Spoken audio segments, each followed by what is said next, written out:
Hello, my dear friends. This is Akanksha Singh. Welcome you on YouTube channel Way to ZRF. And comment में बताइए आप सब कैसे हैं। एंड अगर आप YouTube चैनल पर नए हैं तो प्लीज़ चैनल को सब्सक्राइब ज़रूर कर दीजिएगा।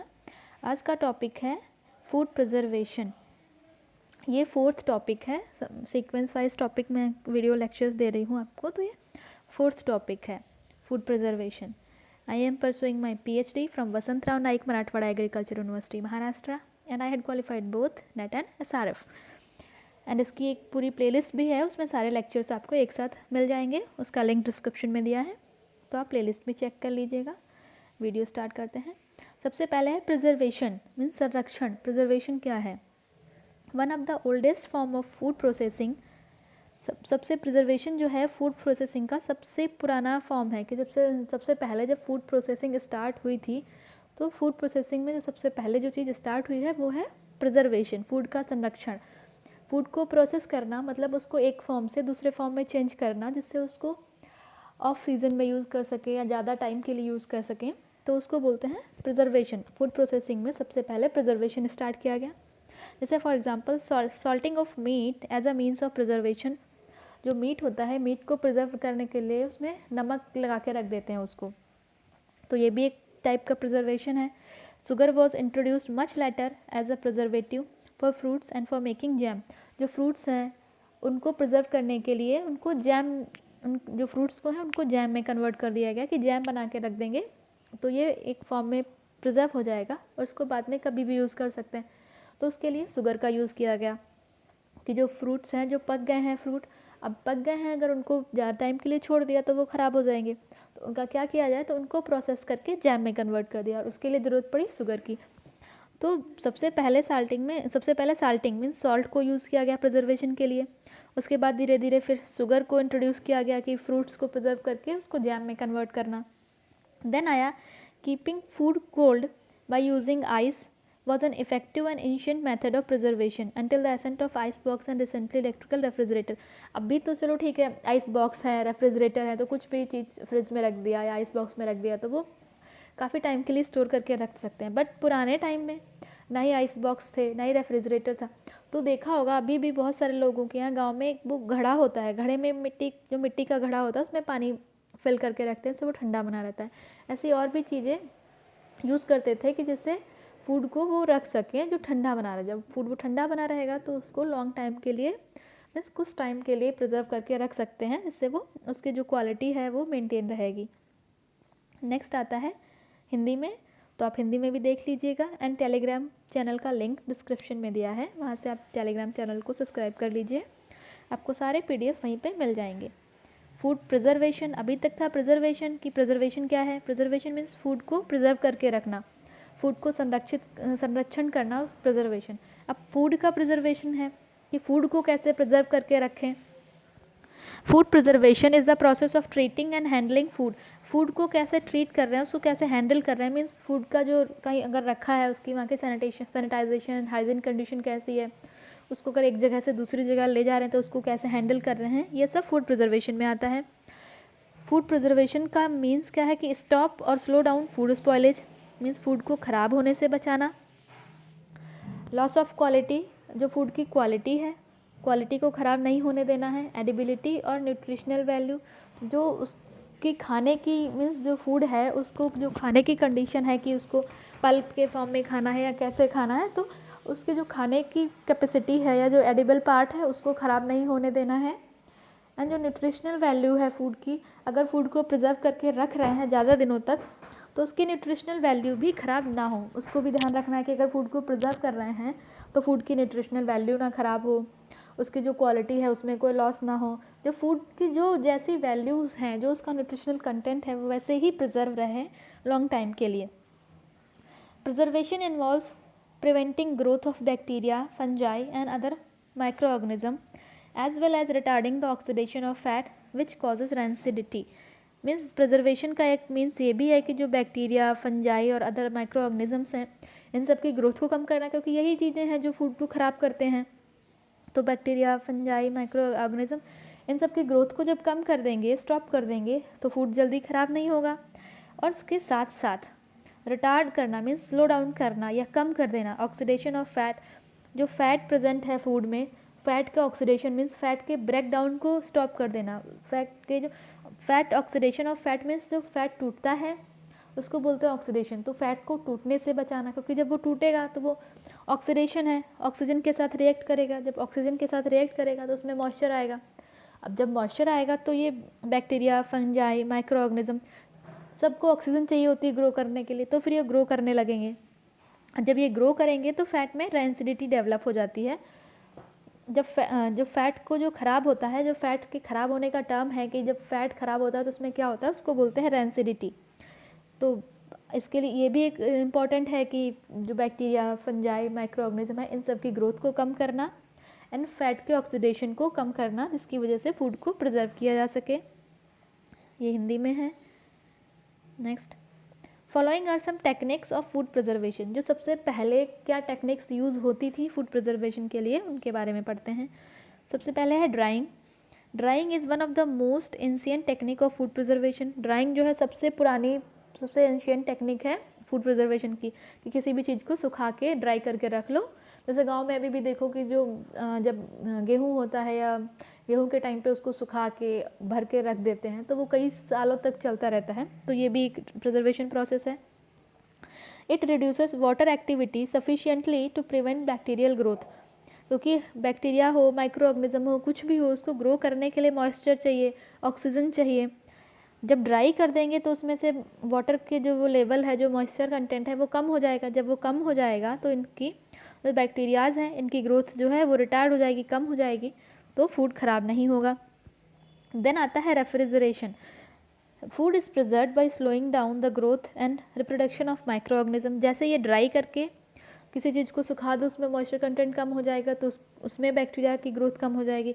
सेम ऐसा ही रेफ्रिजरेशन, जब टेम्परेचर कम होगा, जितना टेम्परेचर कम होता जाएगा, बैक्टीरिया की जो ग्रोथ है वो उतनी ही स्लो होती जाएगी। जब बैक्टीरिया और माइक्रो ऑर्गेनिज्म इन ठंडा टेम्परेचर जो है कम होने की वजह से, ठंडा होने की वजह से भी जो बैक्टीरियाज हैं इनकी ग्रोथ कम हो जाएगी, इससे भी फूड प्रिजर्व होता है। The introduction of commercial and domestic refrigerator improved the storage of fresh fruits, vegetable and dairy products for a longer period of time, especially during summer season। क्योंकि जो फ्रेश फ्रूट्स, वेजिटेबल, उसके बाद dairy products, ये बहुत ज़्यादा susceptible होते हैं spoilage के। ये फ्रेश फ्रूट्स हो गया, वेजिटेबल, डेयरी प्रोडक्ट्स, ये सब बहुत जल्दी ख़राब होने वाले प्रोडक्ट्स हैं। तो इनको प्रिजर्व करने के लिए रेफ्रिजरेटर कम टेम्परेचर बहुत अच्छा मीडियम है, स्पेशली समर सीजन में। तो रेफ्रिजरेशन भी फ्रूट्स, वेजिटेबल, डेयरी प्रोडक्ट्स, इन सबको लॉन्ग टाइम के लिए प्रिजर्व करने के लिए यूज़ किया जाता है। द नेक्स्ट, ये हिंदी में है, हिंदी में भी आप देख लीजिएगा। नेक्स्ट है freezing. It is one of the most commonly used process commercially and domestically for preserving a wide range of food of national emergency in many countries. वहाँ पे था रेफ्रिजरेशन, मीन्स घर में जो फ्रीजिंग प्रोसेस यूज़ करते हैं कि fridge में सामान रख दिया, इसको बोलते हैं रेफ्रिजरेशन। जब यही एक बड़े कॉमर्शियल डोमेस्टिक लेवल पे यूज़ होता है तो उसको बोलते हैं फ्रीजिंग। डोमेस्टिक लेवल पे मीन्स बहुत सारा सामान, बहुत ज़्यादा अमाउंट में, बहुत बड़े एरियाज़ में फूड को प्रिजर्व करना कम टेम्परेचर पे, उसको बोलते हैं फ्रीजिंग। कोल्ड स्टोरेज प्रोवाइड क्योंकि ये डोमेस्टिक लेवल पे है, बहुत ज़्यादा एरिया में है, तो ये ज़्यादा वॉल्यूम प्रोवाइड करते हैं और लॉन्ग टर्म स्टोरेज भी प्रोवाइड करते हैं। लाइक कोल्ड स्टोरेज हो गए, जहाँ पे पोटैटो वगैरह को रखते हैं, तो ये डोमेस्टिक लेवल पे हो गए। तो ये ज़्यादा एरिया, ज़्यादा वॉल्यूम और ज़्यादा स्टोरेज, लॉन्ग टर्म स्टोरेज के लिए प्रोवाइड करते हैं, तो ये डोमेस्टिक लेवल के लिए बेनिफिशियल है। देन आता है vacuum packaging. It stores food in a vacuum environment, usually in the air tight bag और bottle. The vacuum environment strips bacteria oxygen needed for survival, slowing the spoilage of food. It is used to store nuts, reduce the loss of flavor from oxidation। Vacuum packaging means जहाँ पे जो भी packet है उसके अंदर से air को बिल्कुल जो है वहाँ से हटा देना। एक इसका एग्जांपल है जो चिप्स के पैकेट्स आते हैं, उसमें तो कितना, उनको जब खोलो तो उसमें हवा, कितनी सारी एयर निकलती है, तो यहाँ पे वो ऑक्सीजन नहीं होती है, वहाँ पे वो उसको नाइट्रोजन में प्रिजर्व कर, नाइट्रोजन उसके अंदर होती है जो ऑक्सीजन के साथ रिएक्शन को स्टॉप कर देती है। कि जब ऑक्सीजन के साथ रिएक्शन स्टॉप कर देगी तो चिप्स को ऑक्सीजन नहीं मिलेगी, वो ख़राब नहीं होंगी। या फिर कुछ चीज़ें देखो, जो नट्स वगैरह होते हैं, जो उनकी पैकेजिंग आती है वो बिल्कुल सील्ड होती है, वैक्यूम्ड होती है, उसके अंदर ज़रा सा भी एयर नहीं होती है। तो वैक्यूम हो, ये नट्स की पैकेजिंग हो गई, चिप्स की पैकिंग हो गई, ये सब वैक्यूम पैकेजिंग के एग्जांपल्स हैं। नेक्स्ट ये हिंदी में है, हिंदी में भी आप देख लीजिए। उसके बाद आता है साल्टिंग। सॉल्टिंग और क्यूरिंग ड्रॉ करता है moisture from meat through a process of osmosis. सबसे पहले सॉल्टिंग जो है मीट के लिए यूज़ की गई थी, वो भी process of osmosis. Osmosis means जो मीट होता है उसमें मॉइस्चर बहुत ज़्यादा होता है, तब उसके ऊपर जब नमक लगा देंगे तो जो सेल्स में जो वाटर है, नमक लगाने से वो जो सेल्स के अंदर जो पानी है या मॉइस्चर है वो बाहर, जो मेम्ब्रेन है सेल्स की, उनसे बाहर निकलना स्टार्ट हो जाएगा, जिससे पानी, जिसको बोलते हैं ना, पानी छोड़ने लगता है। जैसे लाइक घर जब पिकल्स बनते हैं, जब अचार बनते हैं, तो देखो अगर आम का अचार बनना है तो उसमें नमक लगा के कुछ देर के लिए रख देते हैं उसमें, उसके बाद देखो उस बर्तन में नीचे काफ़ी सारा पानी इकट्ठा हो जाता है। तो सेम यही मीट में भी होता है, उसमें भी ऐसे नमक लगा के रख देते हैं तो उसका जो भी मॉइस्चर है वो सब निकल के बाहर आ जाता है।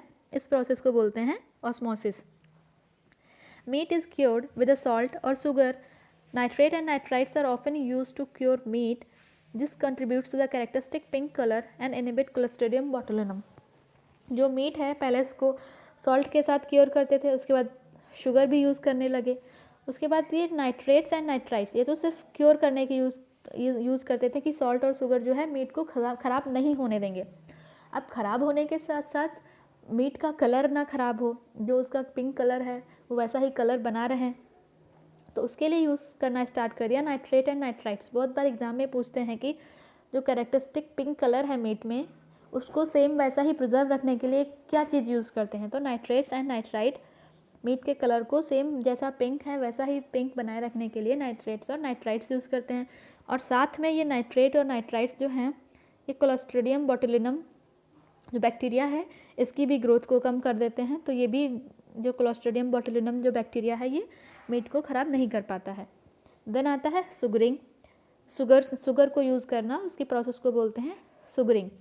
It is use to preserve fruits such as apples, pear, peaches, apricots and plums. जो मीठे जो फल होते हैं इनको प्रिजर्व करने के लिए शुगर को यूज़ किया जाता है। मीन्स या फिर उनको शुगर के साथ रख देना या फिर उनको प्रोसेस करके जैम बना देना, उसके लिए शुगर यूज़ की जाती है।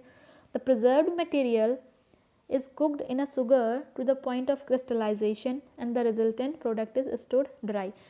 एक तो या फिर जैम बना के रख दो या फिर इनको जो फ्रूट्स हैं इनको पीसेस में कट करके शुगर के साथ बॉईल करो और तब तक इनको उस पॉइंट तक कुक करो जब ये क्रिस्टल के फॉर्म में हो जाते हैं, जैसे लाइक कैंडीज़ के फॉर्म में हो जाते हैं। जब कैंडी के फॉर्म में हो जाते हैं तो उनकी मॉइस्चर कंटेंट ख़त्म हो जाता है, तो उसके बाद इनको ऐसे ड्राई प्रोडक्ट कैंडीज़ के फॉर्म में इनको स्टोर करके रख देते हैं। ये भी एक प्रोसेस है। देन ये है हिंदी में। होम साइंस के किसी भी प्रिपरेशन के लिए आप चैनल को प्लीज़ सब्सक्राइब करें। Smoking, it is use to lengthen the shelf life of perishable food items. The effect is achieved by exposing the food smoke for burning plants material such as wood. It is one of the oldest food preservation method. ये specially जो smoking वाला method है ये fish, meet, इन सब के लिए use किया जाता है। जहाँ जो जैसे देखो ना तंदूर टाइप जहाँ पे स्मोक में फूड को कुक करते हैं, वही है स्मोकिंग। इसमें मोस्टली ओक एक प्लांट होता है, ओक, उसकी लकड़ी या उसके कुछ वुड के लकड़ी के चिप्स या छोटी छोटी लकड़ी डाल के उसमें से जो धुआं निकलता है उसके थ्रू फूड को प्रिजर्व करते हैं। इसका बेनिफिशियल ये है कि उससे फ्लेवर इन्हेंस होता है और जो उसमें माइक्रो ऑर्गेनिज्म प्रेजेंट है वो मीट में अगर या कोई भी फ़िश या मीट कुछ भी जो कुक कर रहे हैं उसमें अगर कोई हार्मफुल बैक्टीरियाज या माइक्रो ऑर्गेनिज्म है तो वो भी किल हो जाते हैं। फ्लेवर इन्हेंस होता है, पैलेटेबिलिटी बढ़ती है। तो ये स्मोकिंग का ये इफ़ेक्ट है कि कुछ टाइम के लिए अगर फूड को स्टोर करना है, प्रिजर्व करना है, उसके लिए कुकिंग बेस्ट है और स्मोकिंग बेस्ट है। वो भी स्पेशली मीट, फिश, इन सब चीज़ों के लिए यूज़ किया जाता है। उसके बाद आता है पिकलिंग, मीन्स अचार बनाना। It is a method of preserving food in edible anti microbial liquid. Like घर पे जो जैसे अचार बनाते हैं उसको जो भी अचार वगैरह बनाए तो एक लिक्विड में उसको डिप रखते हैं कि लिक्विड के अंदर रहेगा तब तक ख़राब नहीं होगा। तो वही जो लिक्विड होता है वो एंटी माइक्रोबियल होता है, उसमें जो माइक्रोब्स हैं उनकी ग्रोथ नहीं हो पाती क्योंकि वो मोस्टली ऑयल होता है, ऑयल के साथ उसमें सॉल्ट्स होते हैं। जो ऑयल एंड सॉल्ट्स दोनों चीज़ें जो हैं जो बैक्टीरियाज हैं, माइक्रो ऑर्गेनिज्म हैं, उनकी ग्रोथ को कम करता है, रिटार्ड करता है। Then pickling can be categorised into chemical pickling and fermentation pickling. जो घर पे जो अचार बनाते हैं उसको बोलते हैं फर्मेंटेशन पिकलिंग, क्योंकि उसको अचार बनाने के बाद कुछ दिनों उसको बंद करके रख देते हैं, उसको बोलते हैं fermentation pickling. Chemical pickling, chemical pickling में बहुत ज़्यादा एसिड्स वगैरह यूज़ किए जाते हैं, जो बाज़ार से लेके आओ उसमें देखो सोडियम बेंजोएट, बेंजोइक एसिड, ये सब एज अ प्रिजर्वेटिव यूज़ होते हैं, तो ये आ जाते हैं केमिकल पिकलिंग में, जिसमें केमिकल्स यूज़ होते हैं, उसको बोलते हैं केमिकल पिकलिंग। और घर पे जो सिंपली सॉल्ट और ऑयल ये सब यूज़ करके जो अचार को प्रिजर्व करते हैं उसको बोलते हैं फर्मेंटेशन पिकलिंग। ये हिंदी में है। Next is Canning and bottling. Canning involves cooking food ceiling in a sterilised can. Canning में पहले फूड को कुक करते हैं बॉइलिंग वाटर में, देन उसके बाद उसको कूल करते हैं, उसके बाद जो स्टरलाइज्ड बॉटल्स होती हैं, कुछ कैन्स या बॉटल होती है, उनको स्टरलाइज करते हैं और फूड को कुक करने के बाद उस बॉटल में पैक कर देते हैं। The container are boiled. जो ये स्टरलाइज जो कैन होते हैं इनको भी उसके बाद फिर से दोबारा बॉयल करते हैं कि अगर कोई भी वीक या फिर कोई रिमेनिंग बैक्टीरिया बच गया है तो वो मर जाए या ख़त्म हो जाए। अगर उसको दोबारा से बॉयल नहीं किया या हीट नहीं किया तो जो बैक्टीरिया या फिर कोई भी माइक्रो ऑर्गेनिज्म जो बच गया है कैन में वो फूड को ख़राब कर देगा। तो इसके लिए कैनिंग, फूड को जब सील करते हैं उसके बाद फिर से उसको बॉयल करते हैं कैन को एक बार, कि जो भी रिमेनिंग बैक्टीरियाज हैं वो भी ख़त्म हो जाए। And sterilisation was invented by Nicolas Appert. जो स्टेरलाइजेशन की कैनिंग और बॉटलिंग के लिए, उसके बाद जो बॉटल को स्टेरलाइज करना मीन्स उनको बॉयल करना कि उसमें जो भी बैक्टीरियाज हैं वो सब बैक्टीरिया फ्री हो जाएं, माइक्रो ऑर्गेनिजम्स किल हो जाएं, इस प्रोसेस को इन्वेंट किया था निकोलस एपर्ट ने। तो निकोलस एपर्ट को फादर ऑफ स्टेरलाइजेशन या फादर ऑफ कैनिंग भी बोलते हैं। फूड प्रिजर्व बाय कैनिंग और bottling it has immediate risk to spoil. जो फूड को प्रिजर्व किया है बाय कैनिंग और बॉटलिंग में उसका एक रीज़न है जिसकी वजह से उसमें स्पॉयलेज होने के बहुत ज़्यादा रिस्क होते हैं, फूड के ख़राब होने के बहुत ज़्यादा रिस्क होते हैं।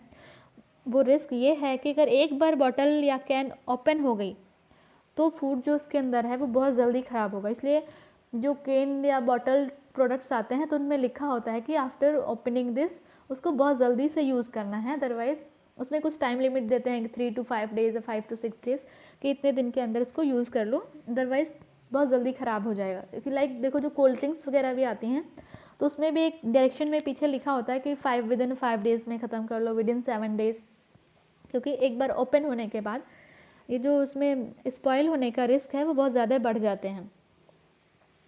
उसके बाद ये हिंदी में है। नेक्स्ट टॉपिक हमारा होगा फूड एडल्ट्रेशन। ये था फूड प्रिजर्वेशन, नेक्स्ट टॉपिक होगा फूड एडल्ट्रेशन। अगर वीडियो आपको अच्छी लगी हो तो कमेंट में बताइए एंड लाइक करके ज़रूर जाइएगा। Thank you.